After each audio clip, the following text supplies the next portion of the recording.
વાત કરીએ ભાવનગર શહેરની ભાવનગર શહેરના રિંગ રોડ નજીક આવેલ સિદ્ધિવિનાયક ટાઉનશીપમાં રહેતા પાર્થભાઈ ખત્રી કોઈ પ્રસંગે બહાર ગામ ગયા હોય જેનો લાભ લઈને અજાણ્યા શખ્સો રાત્રિના સમયે બંધ મકાનમાં નકુચો તોડીને ઘૂસ્યા હતા। જી હા, અવારનવાર ચોરીના બનાવો સતત વધી રહ્યા છે ત્યારે ભાવનગરમાં સિદ્ધિવિનાયક ટાઉનશીપમાં ચોરીની ઘટના બની છે। ખત્રી પાર્થભાઈના ઘરે આ ઘટના બની હોવાનું સામે આવ્યું છે।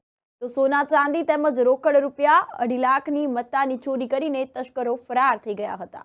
આ અંતર્ગત આ બનાવની જાણ પોલીસને થતા પોલીસ ઘટના સ્થળે પહોંચી હતી અને આ અંગે વધુ તપાસ શરૂ કરી હતી।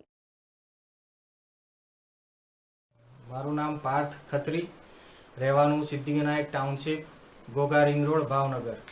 2 દિવસ પહેલા અમે અમારા ફેમિલી ફંક્શન માટે બહારગામ ગયેલા હતા। આજે રવિવારે સવારે અમારા પાડોશી મારફત અમને ખબર પડી કે અમારા ઘરમાં તાળું તૂટ્યું છે, ચોરી થઈ છે। તો અમે તાત્કાલિક પાછા આવ્યા અને જોયું તો ખબર પડી કે લગભગ સોના ચાંદીના અને કેશ થઈ લગભગ 2 થી 2.5 લાખની વચ્ચેની ચોરી થઈ છે।